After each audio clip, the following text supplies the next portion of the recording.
पद्धतीची मागणी कधी केली नव्हती. फक्त साहेबांचे आदेश आणि त्यांचा मान सन्मान राखून माझ्या भावाच्या त्या ठिकाणी अर्थकार्यार्थी भरलो. याच्यात नेमका निष्काळजीपणा कोणी केला आणि ज्याच्यामुळे तुम्हाला तो निर्णय घ्यावा लागला? आता खऱ्या अर्थाने ही जबाबदारी जी होती ती संपर्क प्रमुखांनी जिल्हा प्रमुखांवरती दिली होती. वाई शहरामध्ये जे रणजितसिंह भोसले आहेत ती खऱ्या अर्थाने त्यांना या ठिकाणी वाईची जबाबदारी दिली होती. आणि ही जबाबदारी करत असताना किंवा इलेक्शन लागल्यापासून जवळ 1.5 ते 2 महिने वाईमध्ये त्यांच्या चक्रा होत होत्या. आणि चक्रा आपल्या शिवसैनिकांची कमी आणि इतर पक्षांची जास्त भेटीगाडी त्यांच्या होत होत्या. आणि 2 महिन्यानंतर त्यांना जर रिझल्ट असा हाती आला की त्यांच्याकडे नगराध्यक्षपदा उमेदवारच नाही.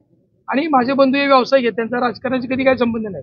पण माझ्या आग्रहाखातीर आणि कार्यकर्त्यांच्या आग्रहाखातीर त्यांनी या ठिकाणी अर्ज भरला.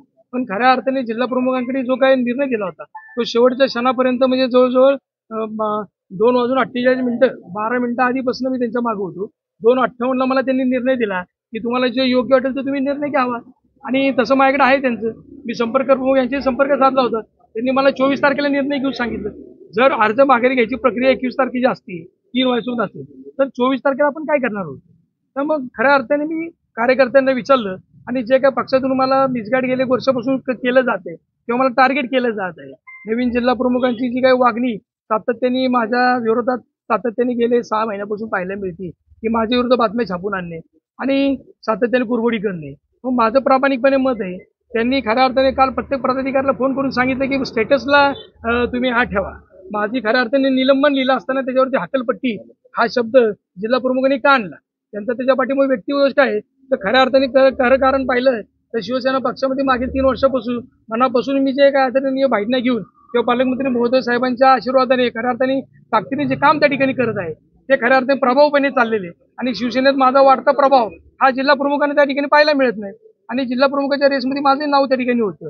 पण पक्षाने जी जबाबदारी दिली ती प्रामाणिकपणे त्या ठिकाणी खऱ्या अर्थाने पार पाडत नाही. फक्त पक्षाची जी काही हानी झाली आहे त्याचं काय म्हणजे याच्यामुळे पक्षाला जो फटका बसला नाही, पक्षाला खऱ्या अर्थाने हे जे नुकसान झालेलं आहे ते खऱ्या अर्थाने आता जर पक्षाकडनं जर ताकद पूर्ण मिळाली असती तर पुढचा निर्णय काय होईल तो प्रक्रियेला सामोरी गेलो असतो.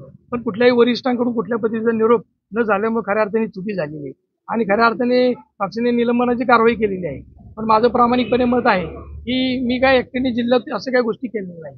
माझं मागील 3 वर्षापूर्वी पक्षासाठी असलेले जे काही मी काम केलेले त्याचा थोडा खऱ्या अर्थाने विचार करायला पाहिजे होता किंवा मला त्या ठिकाणी बोलून माझं म्हणणं मांडायचा खऱ्या अर्थाने मला अधिकार द्यायला पाहिजे होता.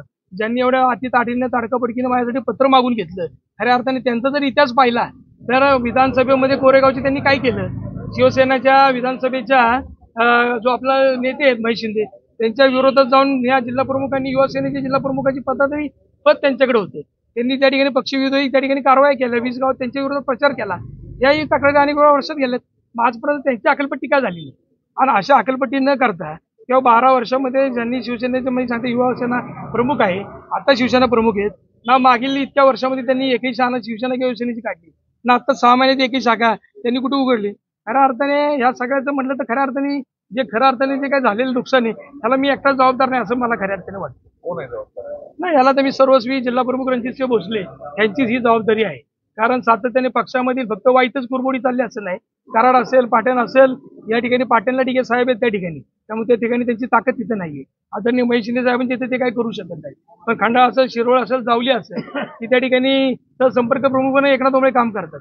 अशा अनेक पदाधिकाऱ्यांना त्यांच्यापासून गेल्या अनेक 6 महिन्यापासून त्रास होतोय आणि भविष्यात आपल्याला दिसेल की ह्या कुरबडीमुळे जर काही पक्षाचं नुकसान झालं तर त्याला सर्वस्वी जबाबदार रणजितसिंह भोसले हे एकटे असतील असं मला नक्कीच वाटतं. ठीक आहे.